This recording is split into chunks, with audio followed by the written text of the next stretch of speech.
saluons ce matin dans le précieux nom de notre Jésus-Christ. Que Dieu soit grandement loué. Comme il nous a très bien gardé ce matin. Il a permis que nous soyons ici pour l'écouter. Avant d'écouter la parole, je tiens d'abord à remercier le groupe de sœurs qui étaient venus le lundi passé pour consoler.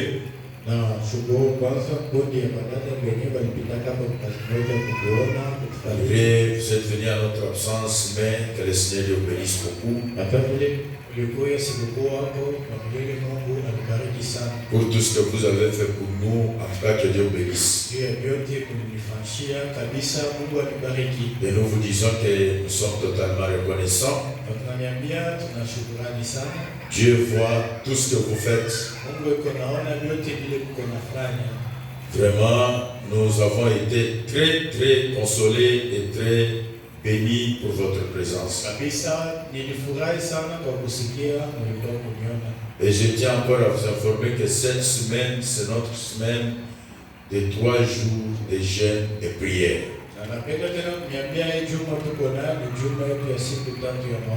Donc quand nous commençons jeudi, vendredi, samedi, donc nous serons dans les jeûnes et prières.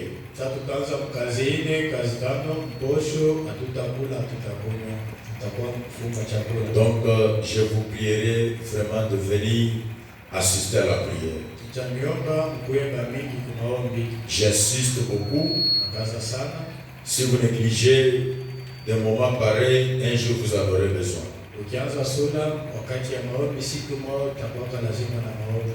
Alors, du reste, que le Seigneur Dieu bénisse. Je vous prierai de vous lever pour honorer la lecture de la parole de Dieu. Je lis dans 1 Corinthiens chapitre 7, verset 37. 35 plutôt. 1 Corinthiens chapitre 7, verset 37.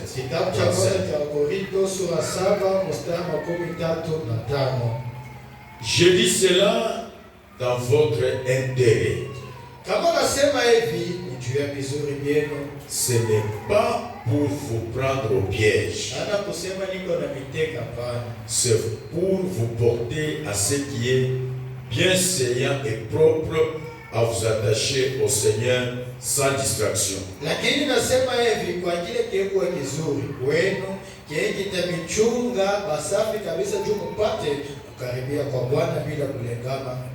Si vous ne trouvez pas, si vous voyez les mots différents, moi j'utilise souvent la traduction Semeur et aussi Roi Jacques.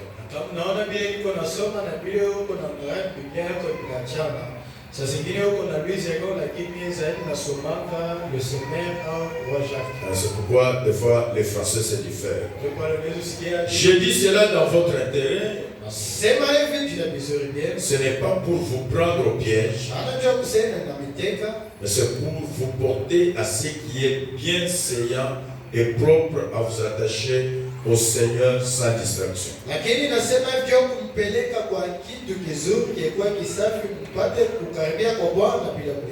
J'ajoute encore Galates 5, chapitre 7. Vous courriez bien. Qui vous a arrêté pour vous empêcher d'obéir à la vérité? Et enfin, Proverbe 14, 12. Telle voie paraît droite à un homme, mais son issue, c'est la voie de la mort. Je voudrais que chacun de nous murmure un mot de prière. Prions. Bien-aimant, éternel Dieu Tout-Puissant, je viens de lire comme un homme.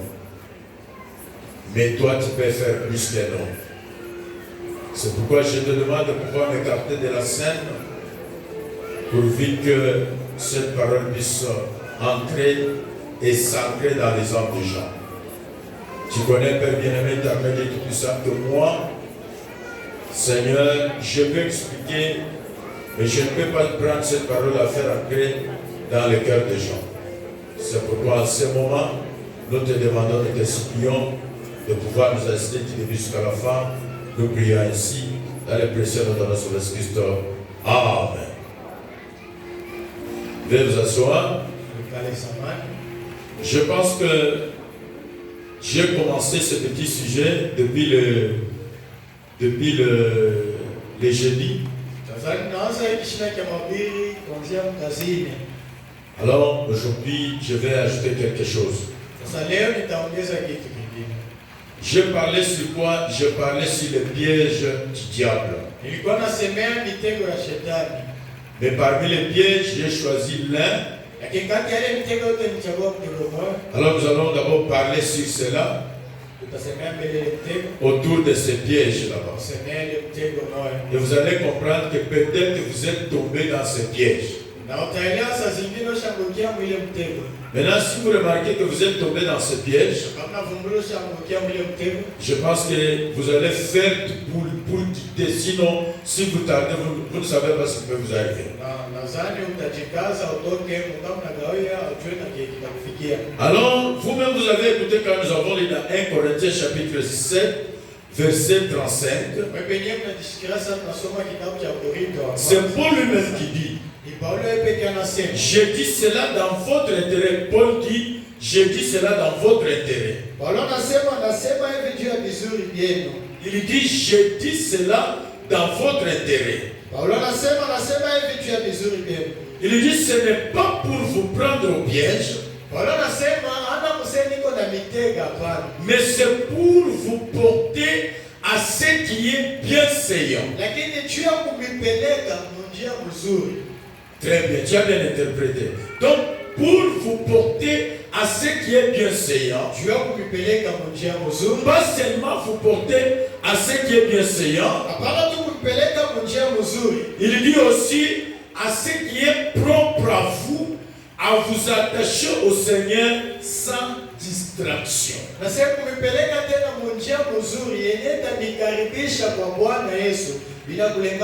À vous attacher au Seigneur sans distraction. Alors là, nous comprenons que il y a des gens qui s'attachent au Seigneur, bien sûr, mais avec distraction. Mais il y en a qui s'attachent au Seigneur, mais sans distraction. Alors comment découvrir que moi je me suis attaché au Seigneur, je n'ai pas de distraction, mais l'autre là-bas s'est attaché au Seigneur, mais il est distrait. Écoutez-moi très bien, parce que c'est un petit sujet qui semble être petit, mais profond. Et vous allez remarquer que c'est un petit sujet qui semble être trop petit, mais ça emporte plusieurs. C'est un petit qui semble être un petit sujet qui semble être un rien du tout, mais ça t'a empêché d'être béni.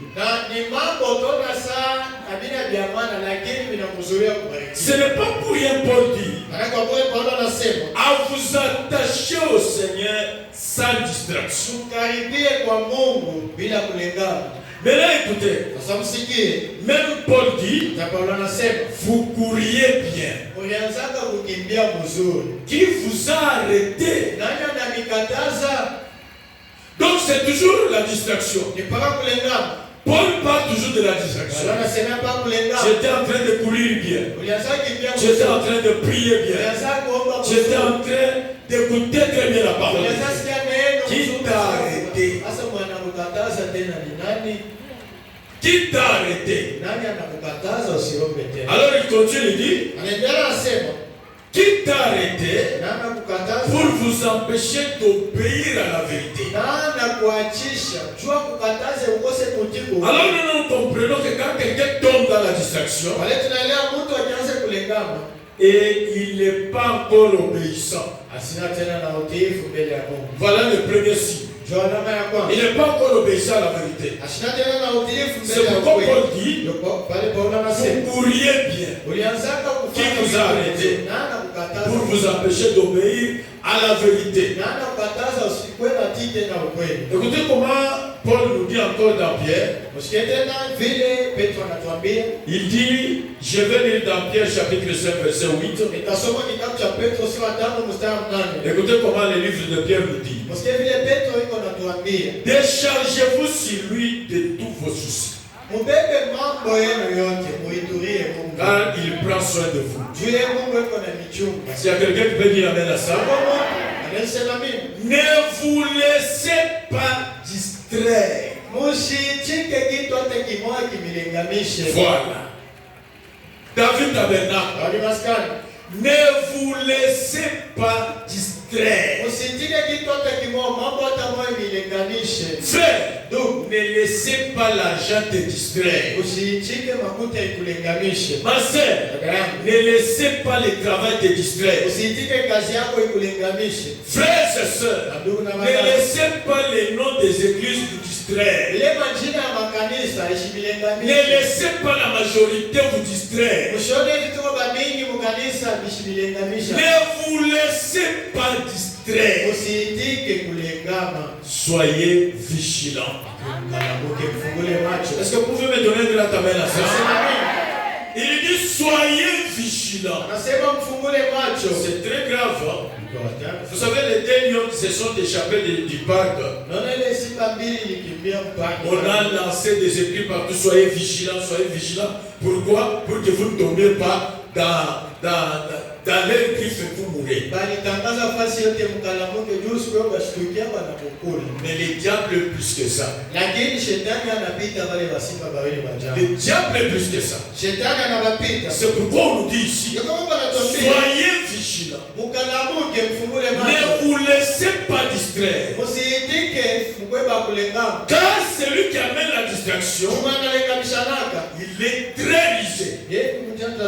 Il peut vous amener la distraction, vous tombez dans la distraction, mais vous ne saurez pas. Il dit, soyez vigilants. Ne vous laissez pas distraire. Votre adversaire, le diable, rôde autour de vous comme un lion rugissant qui cherche quelqu'un à dévorer. D'abord, il commence par vous dire, ne vous laissez pas distraire. Soyez vigilants. Pourquoi être vigilant? Pourquoi ne pas tomber dans la distraction? Parce que votre adversaire, le diable, rôde autour de vous comme un lion. Et en train de rougir, et en train de chercher qui il peut dévorer. Amen. Amen. Le plus grand piège, le premier piège, il y en a beaucoup, mais j'ai commencé d'abord avec le premier, c'est la distraction. Et vous allez comprendre que la distraction, quand nous commencerons à lire, vous allez comprendre que la plupart des gens sont en train de payer à cause de la distraction.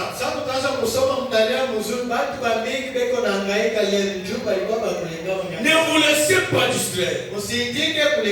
Neuf, il dit, résistez-lui en demeurant ferme dans votre foi. Résistez-lui en demeurant ferme dans votre foi.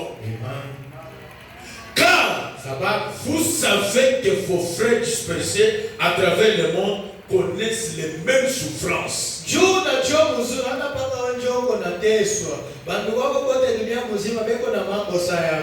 Écoutez maintenant. La distraction, c'est quoi? Parce que vous savez aujourd'hui, le plus grand problème, les gens viennent à l'église mais ils n'écoutent pas la parole. Si les gens écoutaient la parole, nous ferions de grandes choses.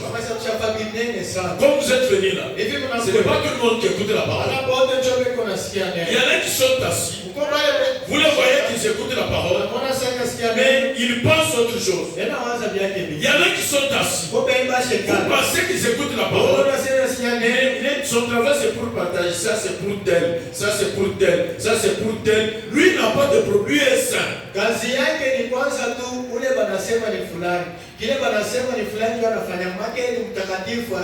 Écoutez, une sœur, on réprimande les jeunes pour leur mauvais habillement, mais dit, elle dit un grand amen. Est-ce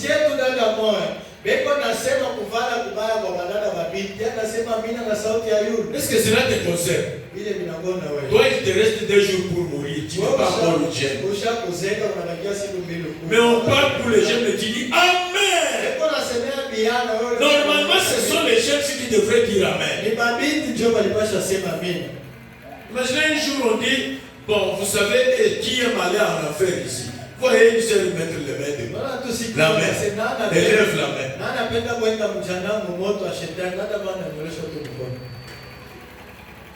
Donc, lever la main, c'est dire amen. Donc, qui aime aller en enfer? Amen. Donc, il ne connaît même pas pourquoi il dit amen.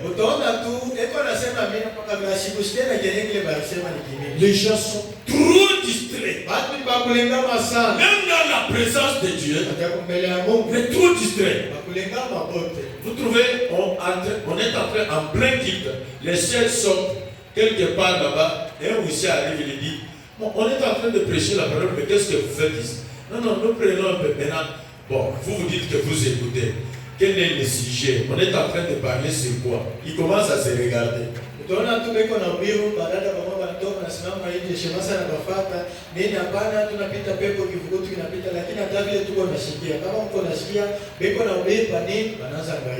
parmi les frères, il est dans l'église, mais il ne connaît pas les sujets. On a parlé sur quoi? Mais si vous ne maîtrisez pas les sujets autour duquel on a parlé, qu'est-ce que tu vas dire à ton épouse, même à tes enfants, les soirs avant de dormir, même lors de la prière?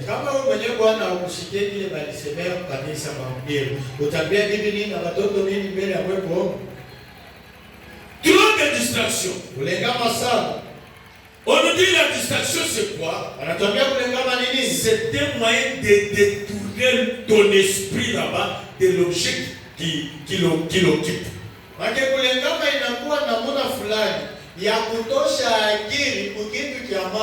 Voilà. C'est pourquoi on nous dit ne vous laissez pas distraire. N'acceptez pas que le diable puisse détourner ton esprit là vers autre chose.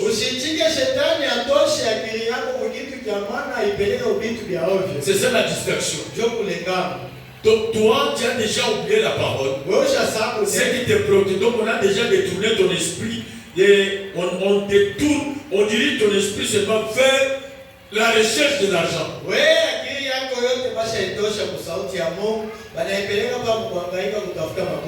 La distraction, c'est une inattention.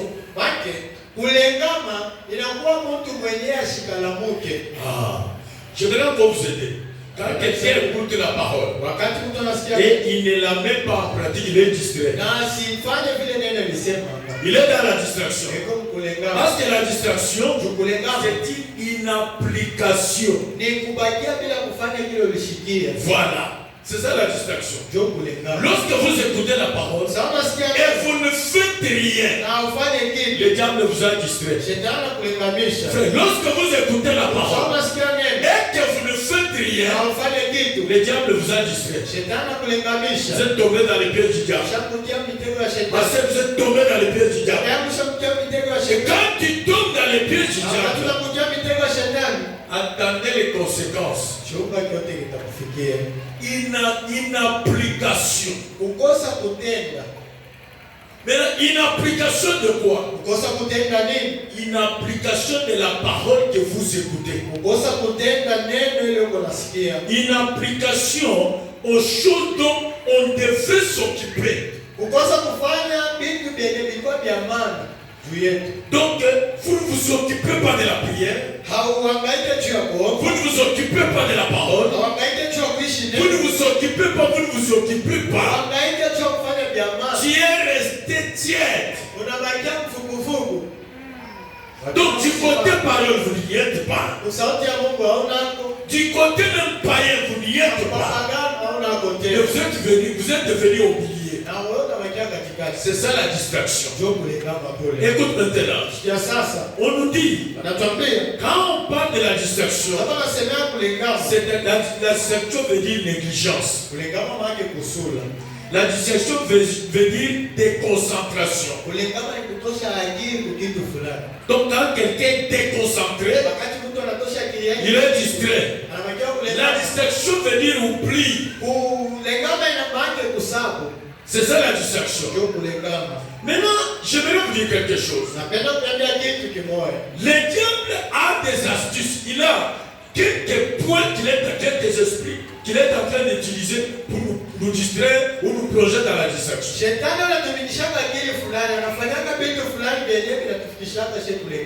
Quelqu'un qui est déjà tombé dans la distraction, il lui est difficile de maintenir la discipline spirituelle. Frère, tu ne peux pas devenir un frère chrétien sans être discipliné.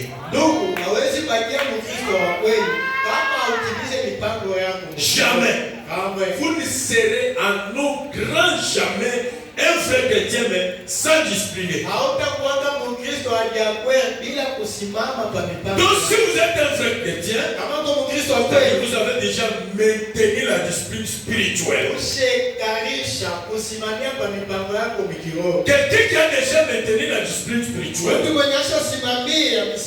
il connaît que ce temps c'est pour telle chose. Pour Dieu, ce temps, c'est pour telle chose, pour ce corps.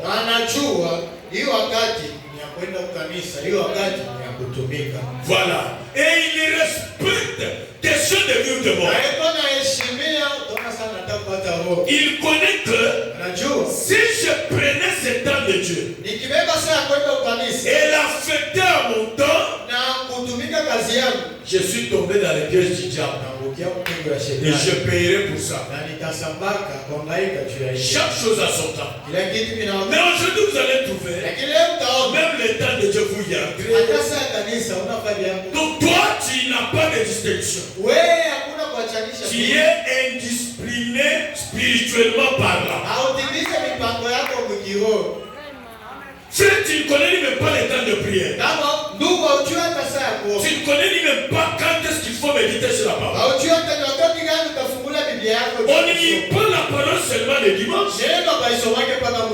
Nous lisons la parole tout moment. Parce que l'âme se nourrit de la parole. Tout comme le corps se nourrit aussi. Papa, qui peut donner l'oreille à ses corps? Papa, mettez-vous ici, mettez-vous ici. Vous risquez d'être confondus. Donc, qui peut donner l'horaire à ses corps que toi, tu vas manger seulement jeudi et dimanche et c'est tout?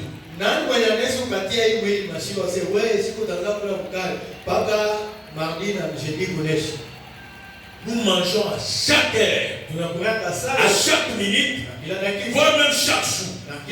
Mais pour l'âme, regarde comment tu vis. Regarde comment tu traites l'âme. C'est quoi? La distraction.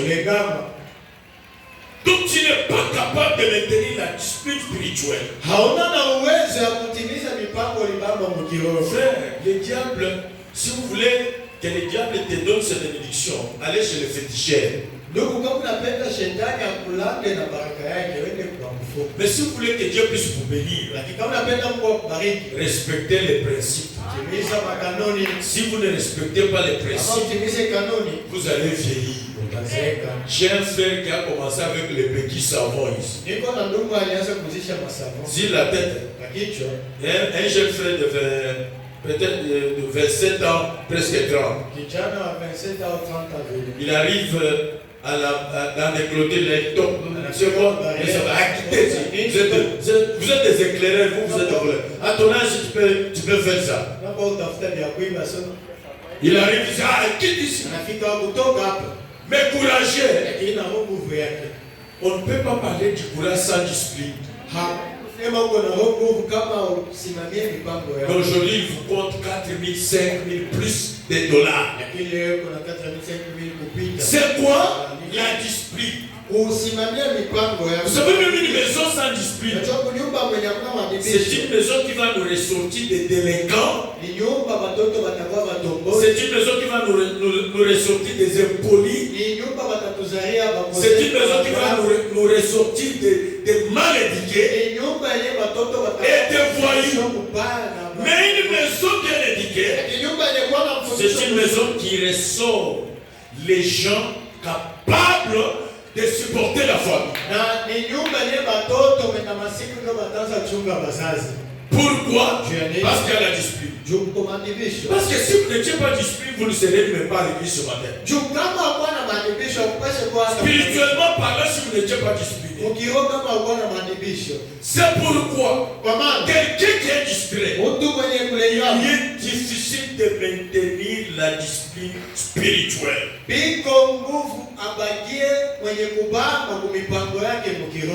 C'est très difficile. J'aimerais encore vous dire ceci. Quelqu'un qui est distrait, il lui est très très compliqué de maintenir les habitudes spirituelles.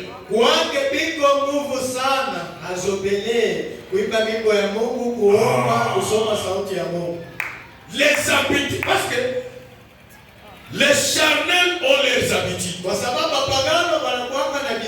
Nous aussi les spirituels, nous avons notre habitude. Les habitudes des chrétiens: prier, lire la parole, chanter, visiter. Ce sont les habitudes chrétiennes. Quand ils viennent à l'église, ils connaissent les habitudes. J'apporte l'offrande, j'apporte la dîme, je pars à 30 minutes avant. Ça, ce sont les habitudes chrétiennes. Vous savez, moi j'ai déjà changé. Vous savez, si vous, jusqu'à aujourd'hui, vous avez 5 ans, vous avez 10 ans, vous avez, je ne sais pas, 6 ans, pour venir à l'église, il faut qu'on vous visite. Non, tu es distrait. Tu es dans la distraction. Tu es dans la distraction. Quelqu'un qui n'est pas dans la distraction, qu'on ne le visite pas, lui connaît ce qu'il poursuit à l'église. La visite la plus importante, c'est la visite du Seigneur Jésus-Christ. Lui peut venir à tout moment. Moi, pasteur, je peux te visiter. Je te trouve malade, je te laisse malade. Mais lui, quand il vient, il te trouve malade, il te laisse guérir. Il faut préférer la visite du Seigneur Jésus-Christ. Lui aussi ne visite pas les gens distraits. Il veut les gens qui l'honorent. Oh, David Tabernacle, grandissons. Nous devons visiter les bébés qui viennent de croire pour les faire grandir dans la foi. Comme vous les anciens, vous n'êtes pas des esclaves, mais vous êtes déjà des maîtres. Même si vous écoutez quelqu'un, on me dit, toi comme tu es maître, tu commences, non, écoute, la parole dit ceci, tu commences à... Moi, aujourd'hui, si je suis affermi, et aujourd'hui je suis devenu ce que je suis, ce n'est pas même grâce aux anciens, ce n'est pas même grâce aux... Je ne sais pas depuis que j'écris jusqu'à aujourd'hui si le pasteur m'avait visité même une fois. Le pasteur Moïse. Je ne pense pas. Il ne m'a jamais visité depuis que j'avais écrit jusqu'à aujourd'hui. Mais ce sont les frères Pascal et les frères Pascal ici. Le frère David Mwengola et le frère Badiba. Ce sont les frères qui me visitaient chaque fois. Et aussi les diacres Shadrach. C'est bien qui venaient chaque fois me visiter. Aujourd'hui, nous sommes venus, ce n'est pas grâce aux visites du pasteur. Changeons, grandissons. Nous sommes encore dans la distraction. Vous ne venez pas à l'église pour parce qu'on nous visite, tu parles comme ça, parce que tu es à la santé.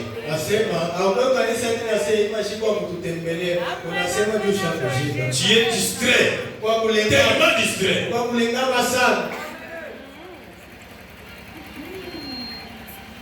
Les gens qui ont déjà grandi n'ont pas besoin de ça.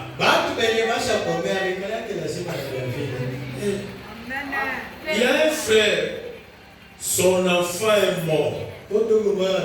On l'a même enterré par les gens du quartier. À part le diacre de la Jéction, il n'y avait personne, même le pasteur, je ne sais pas même s'il avait appelé. Et il n'a jamais abandonné l'église parce que non. On lui pose la question, non, c'est normal, ça peut arriver.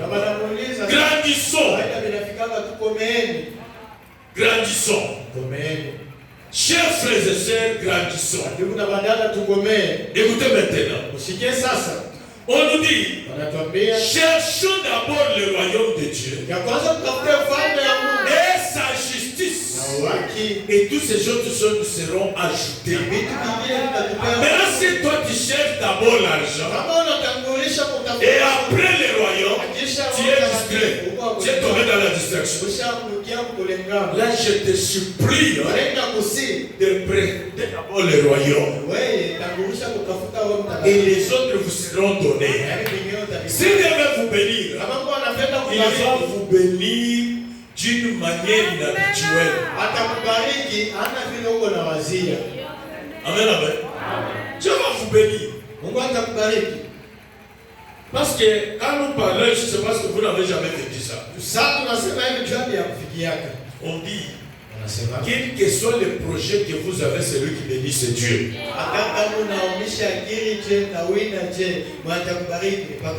Vous n'avez pas même la capacité de maintenir les habitudes spirituelles.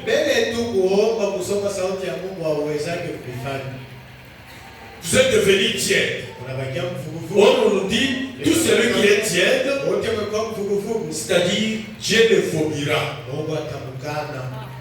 Écoutez les choses que le diable utilise pour nous distraire, pour nous plonger dans la distraction. La première des choses, c'est quoi? Ce sont les amitiés. Il y a des frères ici qui couraient très bien, qui marchaient très bien. Le fait d'être à côté d'un mauvais, donc il devient aussi mauvais.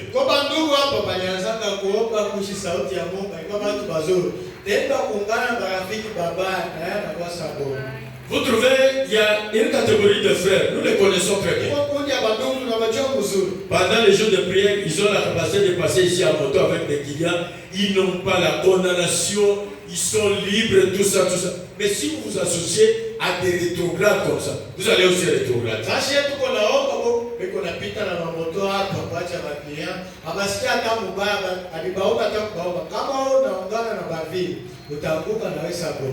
Et de mauvaises amitiés menacent la communion entre toi et Dieu. Je vais te lire quelque chose. Donc tu dois faire attention. Parce que ce sont les éléments que les diables utilisent pour distraire les gens. Si vous ne faites pas attention, vous allez payer pour ça. Écoute comment on nous dit ici. Vous allez trouver, on nous dit que donc les mauvaises amitiés finissent toujours par déranger la vie des gens. Écoute. Où est partie ta force, Samson? Du 2 juillet 59. Il dit ceci. Paragraphe ceci dit, Samson a eu une mauvaise compagnie.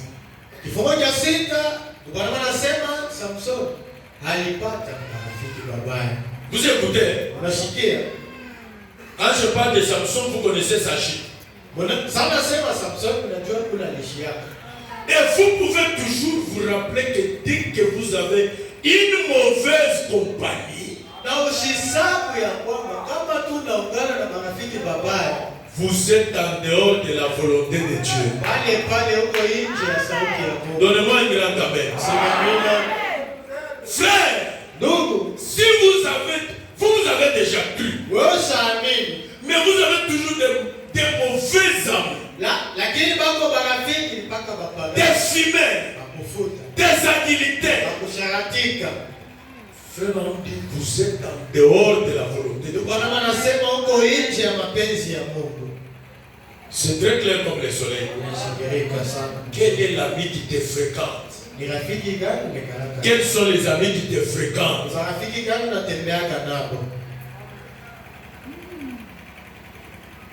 Bon, je n'ai pas inventé, je vous lis. Samson a eu une mauvaise compagnie. Et vous pouvez toujours vous rappeler que dès que vous avez une mauvaise compagnie, vous êtes en dehors de la volonté de Dieu.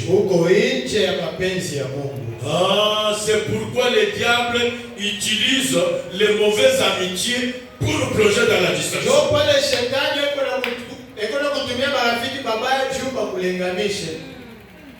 Frère, c'est pourquoi tu as rétrogradé. Pourquoi? Parce que quelqu'un qui filme, quelqu'un qui boit, quelqu'un qui est politicien, quelqu'un qui fait n'importe quoi sans condamnation, il peut t'aider, toi chrétien, en quoi? Il peut t'aider en quoi? Ma sœur, une femme comme ça, une jeune fille comme ça, elle peut t'aider en quoi? La plupart des gens comme ça sont déjà en dehors de la volonté de Dieu.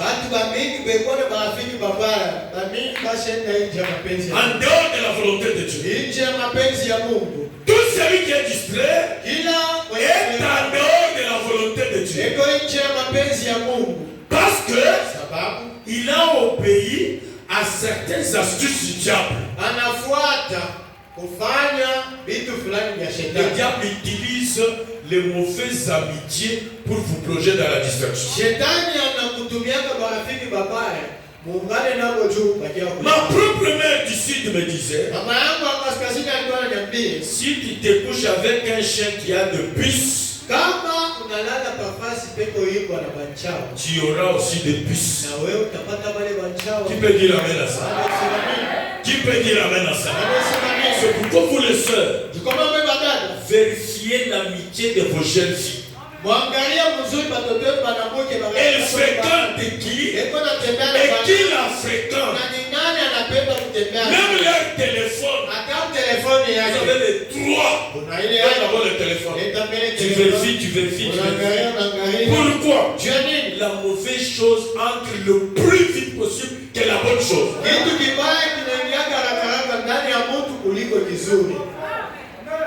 Si tu couches avec un chien qui a de puces, tu auras des puces. C'est plutôt grossier comme expression. Mais ça a beaucoup de sens. Chaque jour, vous ne pouvez pas simplement vous associer avec les choses du monde et vous attendre à rester spirituel.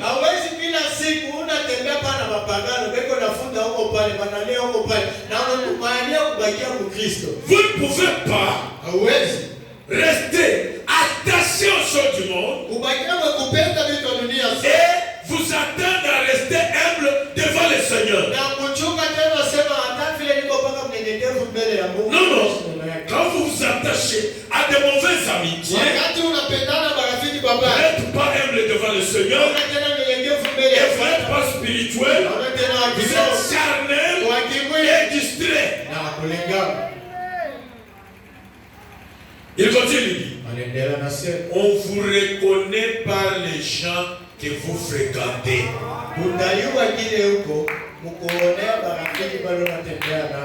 Frère, est-ce que vous pouvez me dire amen? Si vous pouvez dire amen à ça. Frère, ta femme, toi, ton mari est là. Si vous voulez découvrir l'esprit qu'a ton mari, vérifie ceux qui les fréquentent. Tu vas découvrir que mon mari ici est encore adultère. Mon mari ici est encore fumeur. Comment quelqu'un qui est chrétien peut fréquenter un fumeur? Comment quelqu'un qui est chrétien peut fréquenter un buveur? C'est impossible. Comment une femme spirituelle peut avoir des vieilles mamans qui ont déjà divorcé plusieurs fois, ce sont ses amis intimes, 2 heures, 3 heures, vous causez quoi?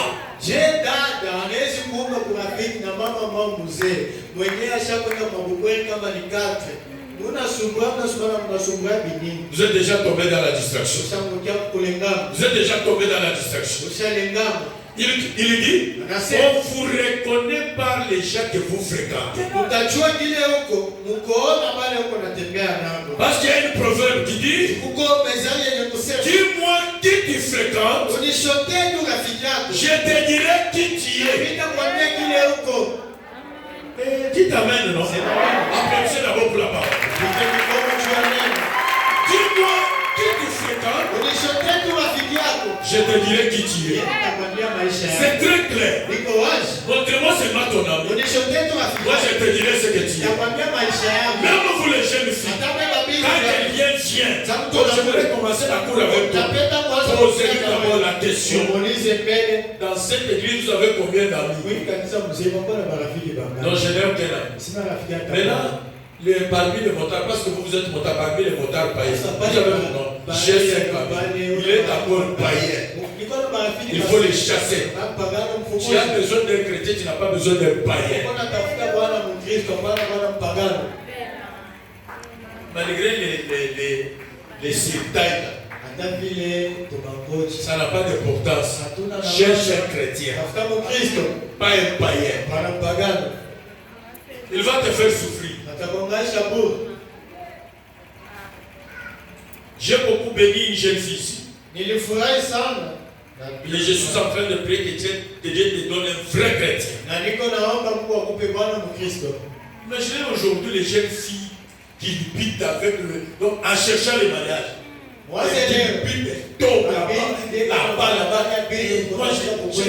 je pense que c'est lui qui va maintenant. Il est allé là-bas.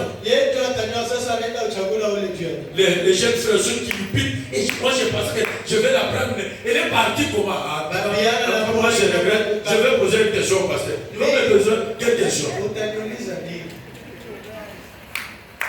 Pourquoi elle est partie? Elle était là, toi. Tu vas commencer par où? Tu n'as pas d'abord l'argent. Tu n'as pas les habits. Tu n'as pas la maison.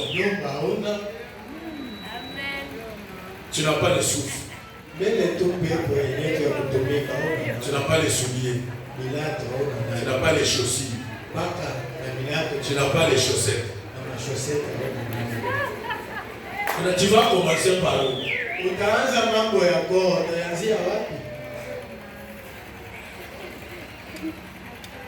Écoutez, dis-moi qui tu fréquentes, je te dirai qui.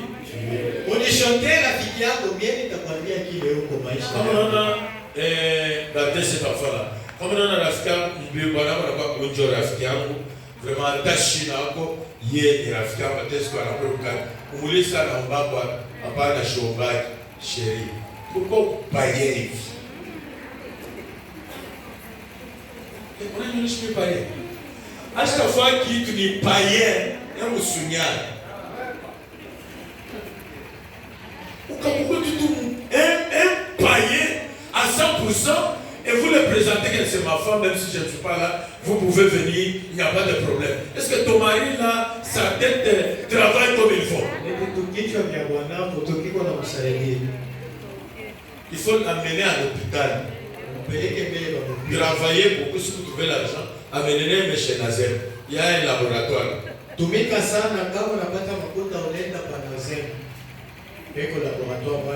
quand l'église commence à fréquenter le monde, c'est alors qu'il n'y a plus que le monde. Elle perd la communion avec les le Saint-Esprit. Elle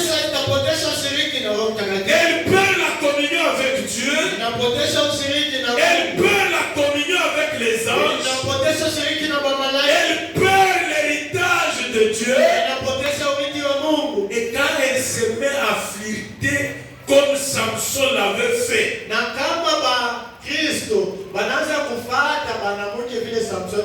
non, flirter, ce n'est pas ça. C'est-à-dire, donc, tantôt, vous êtes dans les choses de Dieu, tantôt dans les choses du monde. Tantôt, tu es spirituel. Tantôt, tu t'absentes de l'église. Vous avez écouté, hein? Vous avez écouté? Le premier astuce que les gars utilisent pour plonger dans la distraction. Même au travail. Vous savez, si vous voulez mourir le plus vite que possible, ayez des amis intimes au travail. On va vous jouer d'ici là, vous ne tarderez pas. Quelqu'un qui est discipliné, il ne mange pas n'importe quoi, il vérifie tout, c'est quelqu'un qu'on craint beaucoup. Les amitiés, frères. Aujourd'hui, frère, vous avez le courage de vous absenter même les jours de la prière. Vous vendez les jours de la prière, voire même les dimanches pour rester en train de vendre. Vous êtes déjà tombé dans la distraction. Le deuxième acte, c'est le travail. Écoutez dans Deutéronome chapitre 8, verset 17 jusqu'à 18.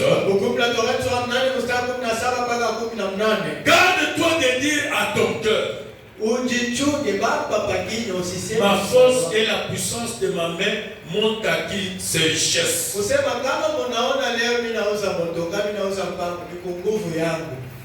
La Bible dit: garde-toi de dire à ton cœur comme ça.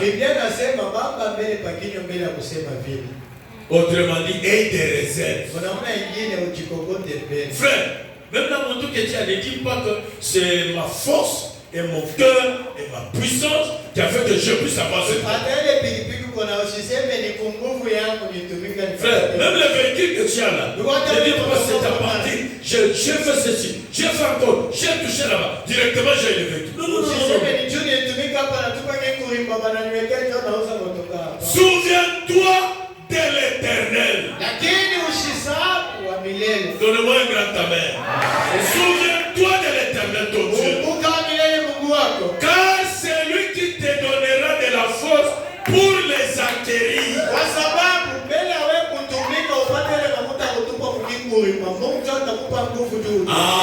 Est-ce que tu peux lever la main comme ça? Est-ce que tu peux dire amen, amen? Voilà. Ne dites pas que c'est moi. C'est moi. Tu t'absentes de l'église, c'est moi. Dieu peut faire que, comme toi tu te considères que c'est ta force, c'est ta puissance, tu fais tout cela. Un jour il va te priver de la force. Nous allons voir comment tu iras au travail. Nous allons voir comment tu vas respecter les rendez-vous. Quittons la distraction. Soyons concentrés. Garde-toi de dire à ton cœur: ma force et la puissance de ma main m'ont acquis ces richesses.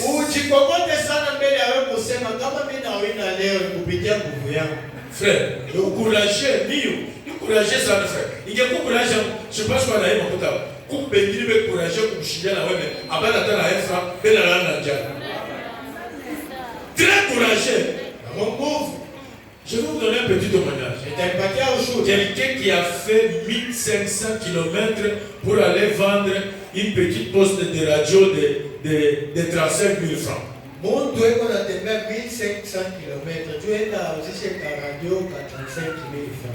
À pied. Il arrive là-bas, il vend.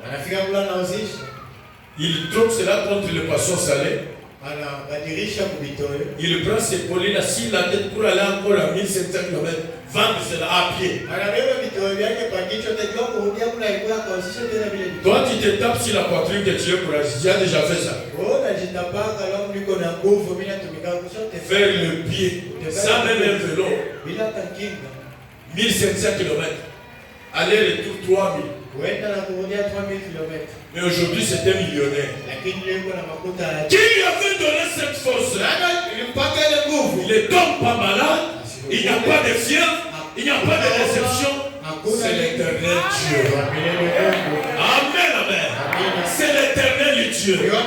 Ma sœur, si tu dors, tu te réveilles avec force, tu prends le panier. Je pars vendre celui qui t'a donné force. C'est Dieu. Et cette force, il faut payer pour ça. Il faut payer pour ça. Et pas le courage de vous réveiller. Vous arrivez quelque part, vous commencez même à parloter. C'est comme si vous êtes payé vous-même. Souviens-toi de l'éternel. Autrement dit, ne sois pas distrait. Ne tombe pas dans la distraction. Remercie Dieu le matin. Merci Seigneur. Tais-toi. Parce que toi tu m'as donné le corps. C'est toi qui détiens ma force. C'est toi qui détiens mon souffle de vie. C'est toi qui détiens toute ma vie. Tu peux faire tout ce que tu veux avec cela. Mais s'il t'est plu de me les donner, merci Seigneur. Maintenant donne-moi de force. Donc, souviens-toi de l'éternel ton Dieu. Car c'est lui qui te donnera la force pour les acquis. Amen. Amen. Vous savez, moi je ne marche pas les mots. Nous étions dans les petits tabernacles. Là on ne taxait pas de fétiches. Au contraire, on disait, bon, votre église, la petite église qui est cachée, donc c'était une référence. Une petite église, oui, c'est ça. D'ailleurs, ça, ce n'est pas un bon langage. Quelqu'un qui a un langage comme ça, ici, il y a un ça ne va pas. Parce qu'on dit, est-ce que vous connaissez la sœur Toto? Ah, la sœur qui a le gros ventre là. Est-ce que ça c'est une bonne référence? Est-ce que tu connais le frère, donc le frère Kaki là-bas? Ah, le frère qui a les gros yeux là. Ça c'est l'impolitesse.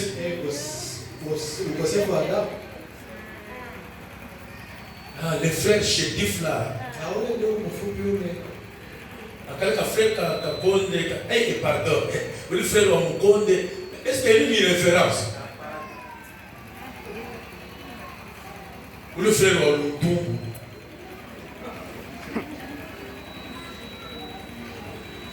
C'était une référence.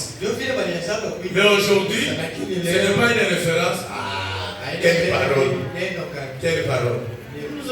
Nous comptons beaucoup d'années, quelle parole?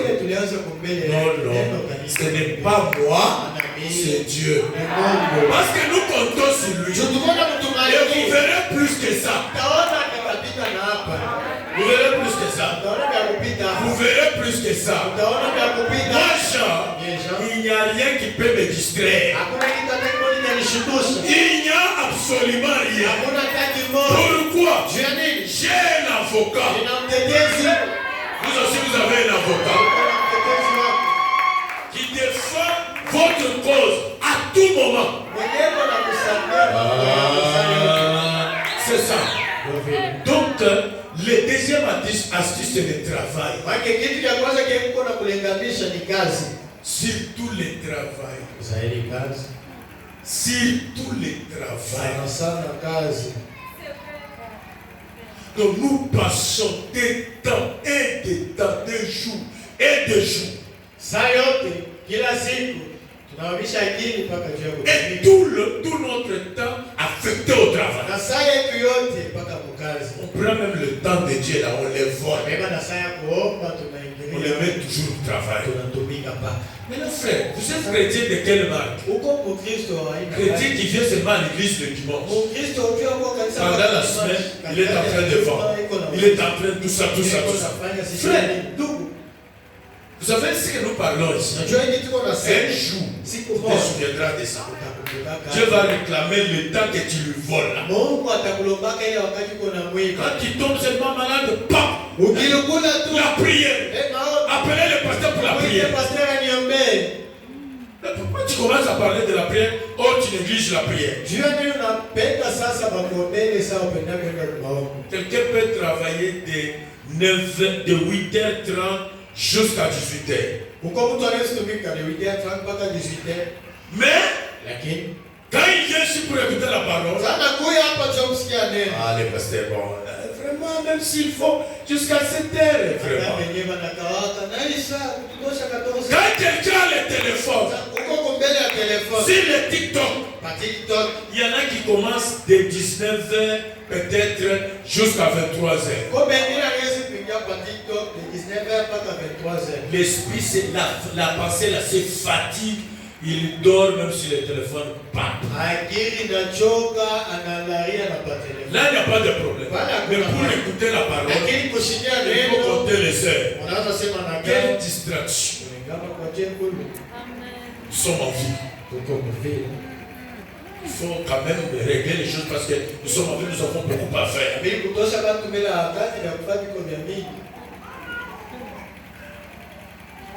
Vous savez, j'ai un ami, il a quitté le boulot. Si vous voulez vérifier, c'est un frère qui prie chez Pasteur Basile. Il vient du boulot, très courageux là. Il dit à son épouse, prépare-moi à manger. D'ici là, je vais manger. Je change d'abord les habits. Il tient seulement la chemise. Il fait seulement ça. Il dort. Dans la maison, il met sur place. Son épouse entre. Il appelle les frères, il vient, il arrive à l'hôpital. Vous nous amenez le cadavre, il est déjà mort depuis longtemps.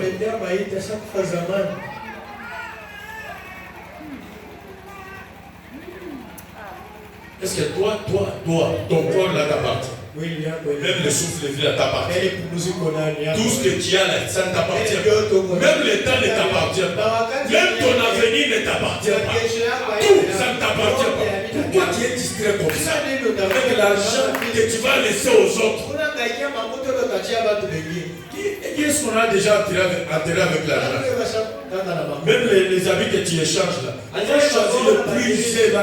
Les autres on donne aux gens que tu pensais ne même pas. Regarde comment tu es distrait. Paul dit ne vous laissez pas distraire. Donc, tel que tu es attaché à tes travaux là-bas, tu négliges la parole, tu penses que tu es spirituel. Tu n'es pas spirituel. Tu prépares quelle destination?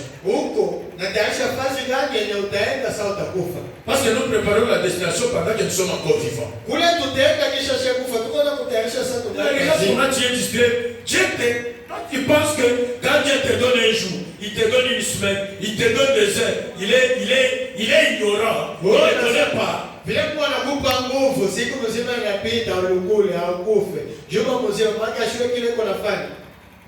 Donc il prive celui-ci, il meurt, mais il te donne toi. Est-ce que Dieu est censé? Il connaît ce qu'il fait. Il connaît ce qu'il fait. Quittez la distraction. Quittez la distraction. Travailler, c'est bien, mais sachez quand est-ce qu'il faut travailler, comment travailler, pourquoi travailler.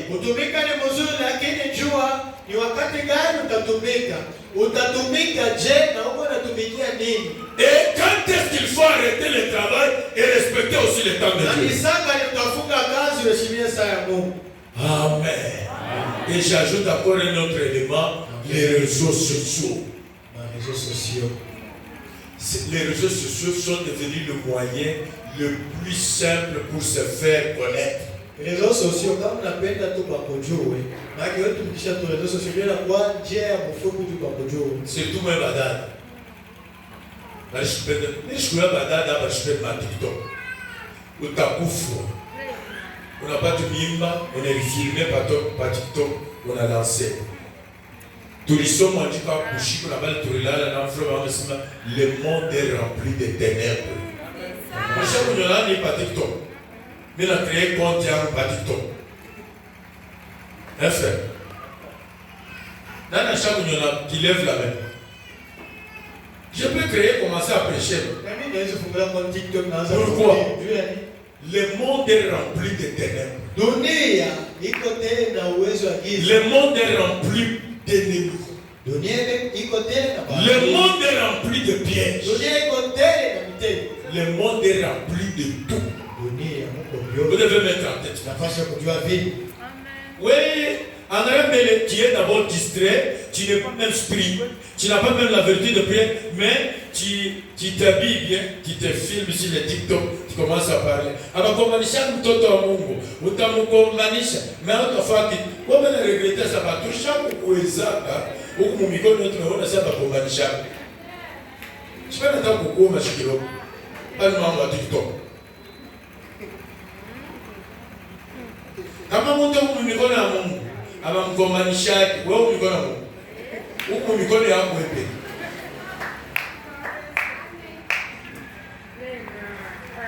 C'est bikume mais nous on connaît la vérité. Je t'ai révélé ça par. Nous on connaît la vérité. Donc évitez. On a zala katoto, on est qu'à filmer par TikTok, tu bois tu vas lever le zala to. Bon tu vas na kupenda. Bon tu vas matona le mtoto, batatapa. Bon tu vas tourner les gars jusqu'au natumika, batatapa. Ça c'est après. Apa. Mimi na komalisha ça. Wewe ndio chokoze vite. Mtoto wako anakomea bien, unamfilmer par TikTok. Anashima kumotoka ya benyewe. Mtauza kwa motoka. Anashima kumotoka ya benyewe, anashima kunyuka ya benyewe. Huko na kifukuzia kani kia kuexposer mtoto wako kumbele ya baloji, kumbele ya mifumu na bali wanakutafuta jour et nuit. Frère,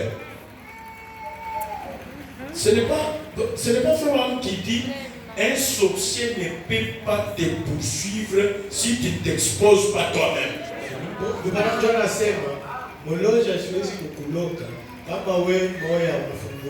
Regarde comment vous vous exposez.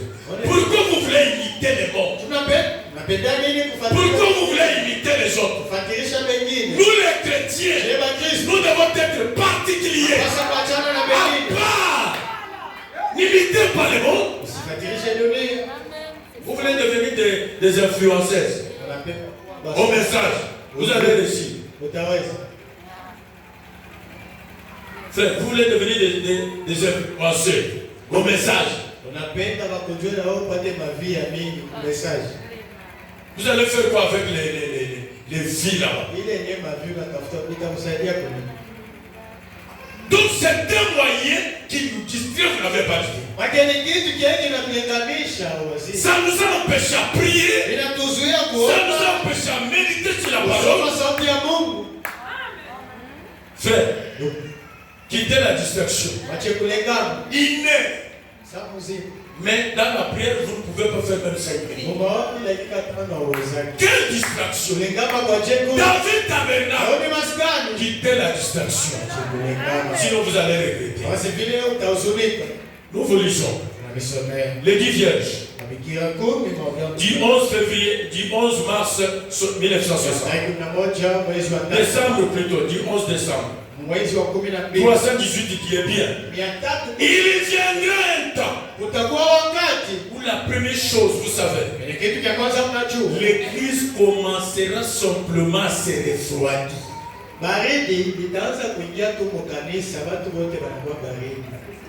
Qui peut dire amen à ça? L'église, ce n'est pas le chef, c'est toi. Regarde comment tu es refroidi. Regarde comment tu es refroidi. C'est quoi?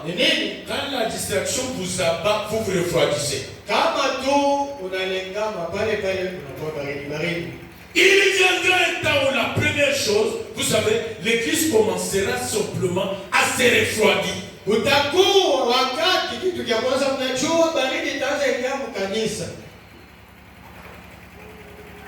froideur entrera. Quand on remarque la froideur, c'est-à-dire la distraction, c'est déjà saisi des gens.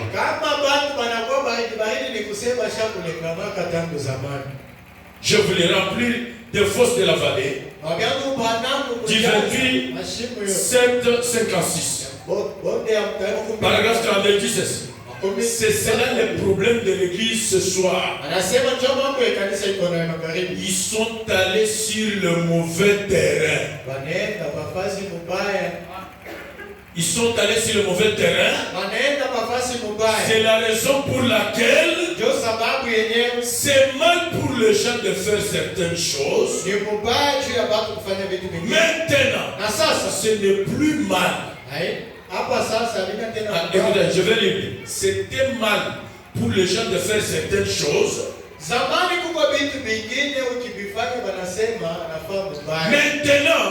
ce n'est plus mal.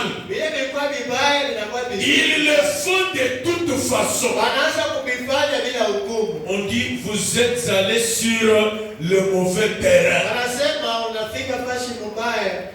Vous êtes associés au mauvais groupe. Amen. Vous vous êtes associés au mauvais groupe. C'est ça le problème. Il ajoute encore, il dit, laissez-moi entrer dans votre maison. Laissez-moi voir ce qu'il y a sur la table. Laissez-moi voir comment votre Bible est marquée. Non, marquée, c'est-à-dire, quand vous lisez, vous soulignez, après quelque part, vous lisez, vous soulignez, comme celle-ci. C'est bien. Petit. Vous soulignez dans le téléphone. Amen. Amen. Est-ce que nous sommes seulement des chrétiens? Des chrétiens, nous attendons l'enlèvement. Moi, je crois à l'enlèvement. Je dis ceci. Je crois à l'enlèvement. J'attends le Seigneur Jésus-Christ. C'est ça ma foi. Si j'étais même avec des personnes qui croient comme moi, ça va. Parce qu'elle croit à l'enlèvement. Nous, il est déjà venu. Ah, ça c'est votre problème. Mais moi, je l'attends. C'est pourquoi nous prions. Parce que nous l'attendons dans la maison de prière. Nous l'attendons. Vous attendez le Seigneur Christ avec cet ali, avec cette froideur, avec ce comportement. Vous ne lisez pas la Bible, vous ne priez pas, vous ne méditez pas sur la parole. Vous attendez la venue du Seigneur Christ avec cette atmosphère. La distraction est déjà entraîné et ça fait rage. Je ne vous appelez même pas chrétien, je vous décourage. Ne vous appelez même pas chrétien. On n'a pas même besoin de savoir quand est-ce que tu as cru, tu as combien d'années au message. Ça n'a pas d'importance. Ça ne nous aidera à rien. Ça ne nous aidera à rien. Tu connais celui qui interprète là? C'est moi qui l'ai pris lorsqu'on l'a mis au monde. J'étais encore le message. Voilà, aujourd'hui, il interprète. Ça n'a pas d'importance. Monte à toi d'abord avec une pareille distraction. Voilà le pasteur qui prêche là. Moi, je l'ai vu comment il a crié. Et comment il a évolué.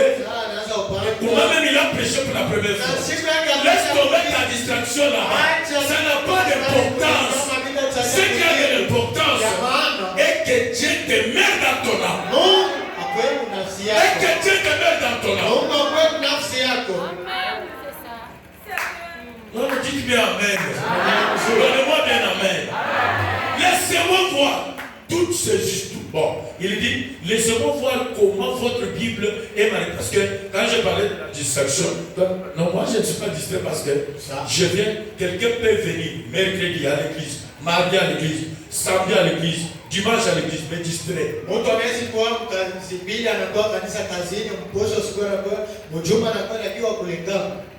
Même comme nous avons des choristes qui vous chantent très bien là-bas, ils vous chantent, mais distrait.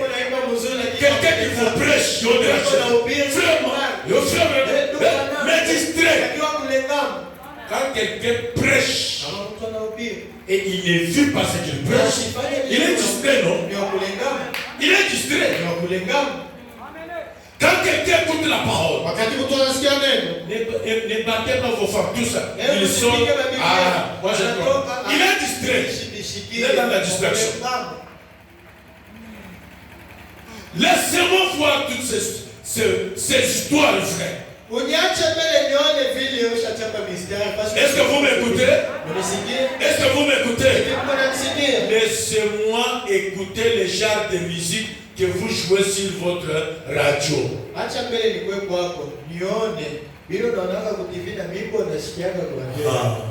Même sur votre TikTok, vous trouvez une sœur. Elle est là-bas assis, mais celui qui chante là, c'est l'homme. Celui qui chante, c'est Wera. Il est là-bas.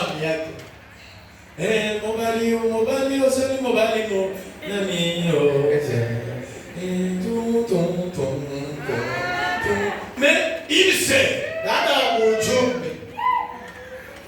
Il sait. Les jours de Balsan, lui aussi a tenu la tenue de Balsan. Alors il se filme. Mais n'oublie qu'on le voit dans le monde entier. Je vous jugerai. Frère, je vous jugerai. Les gens qui vous regardent, vous ne les connaissez même pas. Moi j'ai été surpris avec notre chaîne de YouTube ici. On m'appelle à Kinshasa. Alors j'ai dit, en tout cas c'est sérieux. Mais qui vous regarde? Vous savez combien de gens que vous avez amené à dire vraiment, cette sœur, vraiment, on ne savait pas qu'elle se comporte comme ça.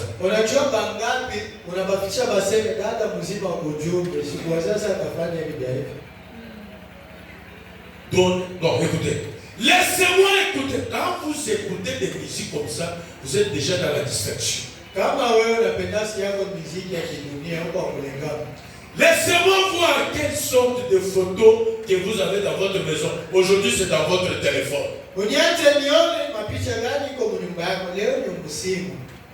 Quelles sont les photos que vous regardez dans votre téléphone? Les images que vous regardez souvent. Frère, les images que vous regardez souvent. Ton téléphone doit être censuré. Vous savez, tu peux regarder une chose pendant pas même une minute. Pour l'enlever, il vous faudra même jeûner même 3 jours. C'est pourquoi un chrétien ne regarde pas n'importe quoi.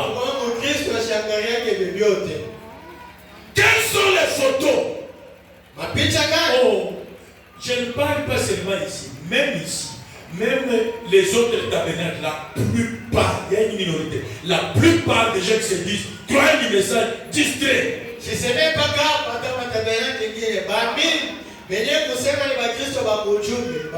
vous allez trouver des gens qui partent là-bas, bien habillés.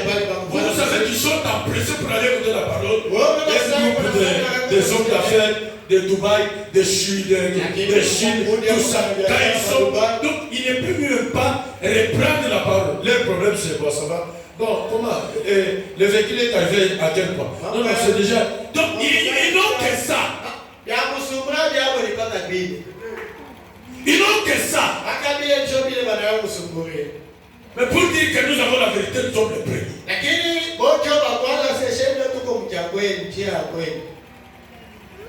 Que Dieu nous aide. Que Dieu nous aide. S'il y a des gens qui seront jugés sévèrement, c'est nous qui se disons du message. Frère, regarde depuis que tu avais pris. Tu devrais être soit même un diacre. Tu devrais être soit même même un administrateur, même quelqu'un qui influence les autres. Mais aujourd'hui, tu es comme si tu viens de croire aujourd'hui.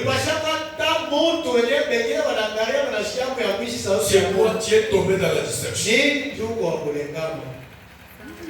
Il y a même ceux qui ont le courage. Courage. De faire n'importe quoi, la parole d'abord là-bas. Tout celui qui achète les choses volées, c'est qui? Si tu ne te corriges pas, comme tu es en train de falsifier la parole, tu es en train d'amener les gens à parler avant de la parole, Dieu va permettre un jour que tu te retrouves en prison. Ce n'est pas moi, c'est le Saint-Esprit. Ce n'est pas moi, c'est le Saint-Esprit qui t'aide. Ce n'est pas moi, c'est le Saint-Esprit qui voit déjà un danger. Toi frère, distrait, on vole, toi tu achètes. Quelqu'un qui mange les choses volées, quelqu'un qui achète les choses volées, c'est un recelaire. Aujourd'hui, même si vous ne dites pas Amen, même si vous restez calme, je vais toujours prêcher.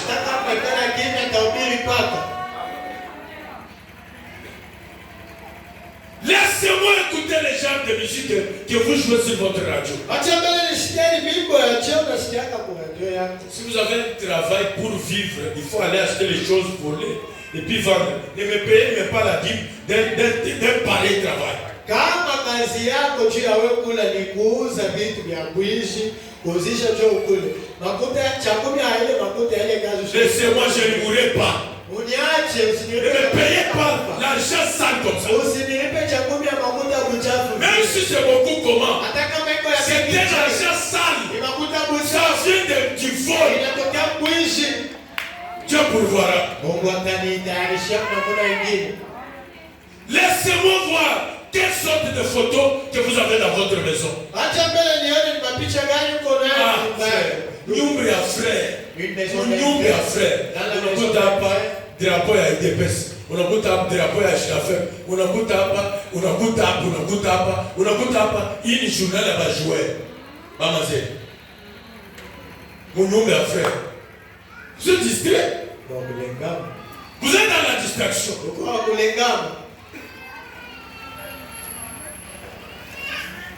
Frère, kama siku moja unaniona na tricot Pep Félix.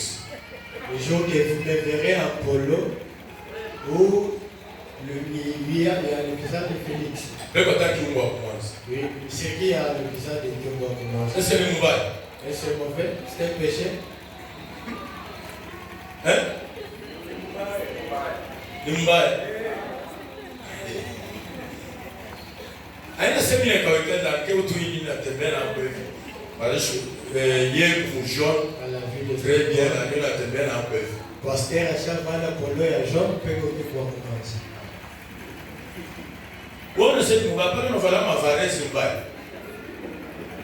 Est-ce que vous savez qu'on a varese mais pas une photo ya joueur là dedans? Il est là. La plupart peuvent pas jouer.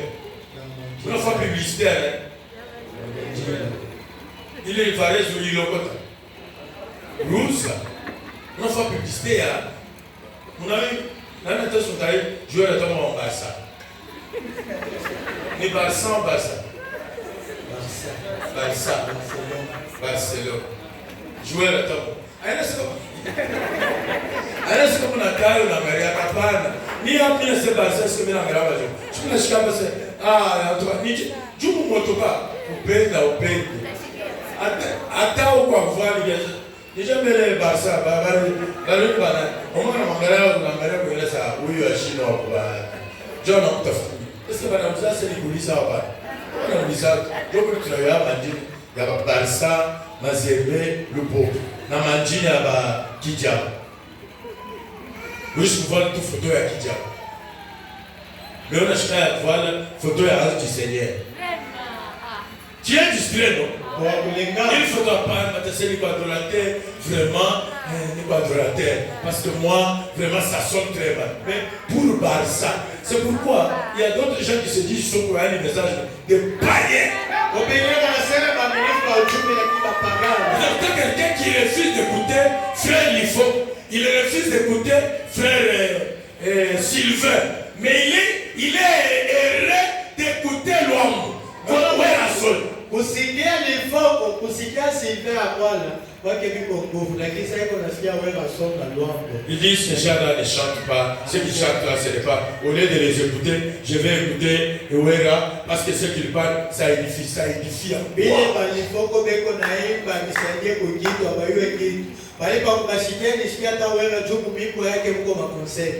Quand il faut ça, mon ami,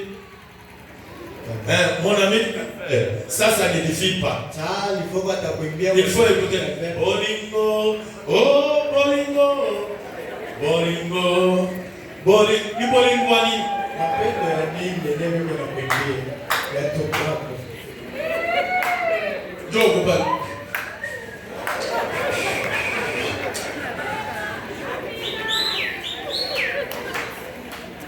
mais c'est lui qui écoute.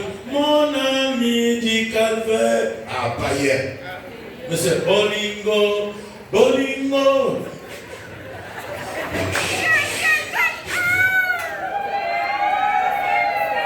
Frère, voyez comment les gens sont distraits. Trop distraits.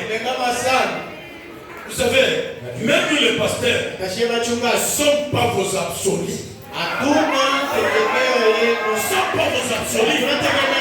Oh, les pasteurs a dit, je ne suis pas votre absolu. L'unique absolu que nous avons, c'est le Seigneur Jésus-Christ. C'est la parole. Frère, attendez notre conseil qui tout. Quand on fait une nouvelle, il dit que pasteur a laissé la haine à quel sorte où je dis foi. Je le modèle.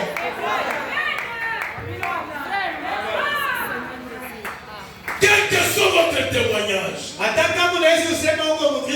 je vous dirai, il dit, donc laissez-moi voir quelle sorte de photos vous avez dans votre maison. Je vous dirai de quoi vous êtes fait. Na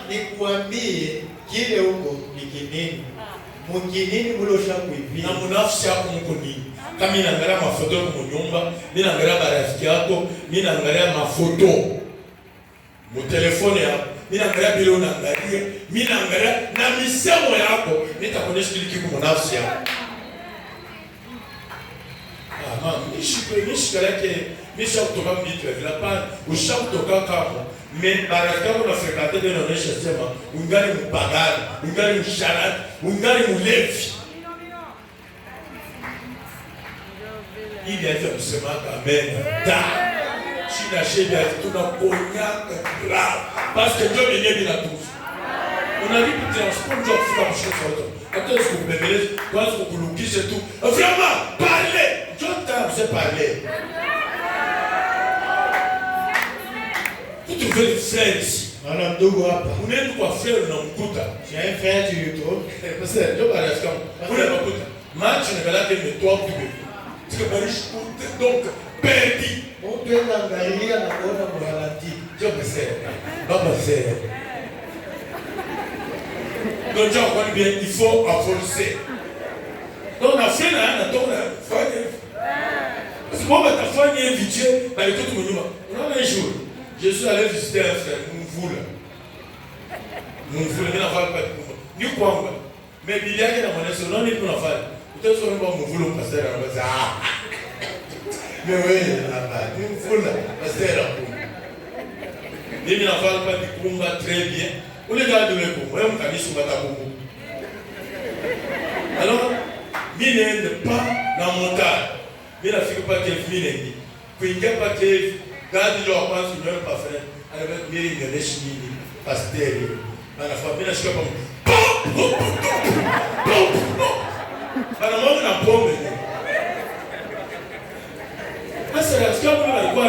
c'est pourquoi frère ne fréquentez pas n'importe qui. Reste même seul. Si tu es marié, personne c'est ton ami. Tout ce qu'on a dans la Bible, on peut partager sur le projet. Même tu vois que tu fréquentes, il y a des problèmes. Il y a des problèmes. Reste avec ton mari. Comme ton mari. Là, on est cheminé par tout. Où les païens, où les païens de vie. Où les frères, alors, qu'est-ce qui se passe? Qu'est-ce qui se passe? Tu as dit, ça, bon, tu vas pasteur. Alors, tu fais un beau tu vas pasteur. Non, foule. C'est oui, il n'a pas comme visiter. Non, foule, pasteur. Quelques minutes à l'éminer. Mais parmi les frères, moi, chaque fois, vous payerez pour la distraction. Vous payerez pour la distraction. Ne vous contentez pas de rester longtemps dans la distraction. Ne vous contentez parce que vous allez payer. Écoutez, regardez-moi. La parole que vous écoutez, si vous ne la mettez pas en pratique, vous allez payer pour ça.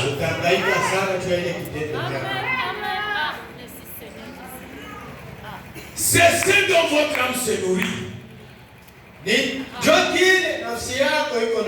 Quel que soit votre témoignage, vos fruits prouvent ce que vous êtes sur vrai. Ah. Écoutez, vous savez la distraction de Bathsheba. Parce que Bathsheba connaissait très bien que à cette heure, le roi a l'habitude de faire le tour dans sa cour. Mais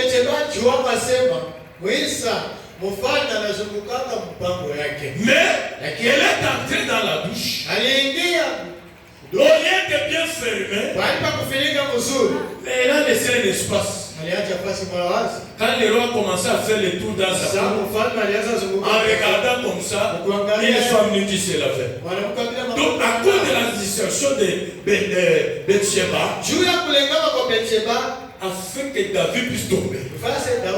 À cause de sa distraction, son mari est mort. À cause de sa distraction, même le fils qu'ils avaient mis au monde est mort. Vous avez le courage d'entrer dans la douche. Vous sortez, vous avec les pailles jusqu'ici. Toute cette partie vide. Quelqu'un peut te regarder, mais il ne voit rien. L'autre te regarde, il te convoite, il bloque ton image, il commence à masturber avec ton image. Tout ça, je vois. On va te punir sur bas de ça. Même pendant que vous êtes sur la terre, je peux tuer même ton enfant. À cause de ça. Et tu vas perdu son enfant. Et tu vas perdu son mari. C'est à cause de la distraction. Même vous devez mettre en tête que votre corps est sacré. Votre corps est sacré. Vous savez même vous le faire. Quelque part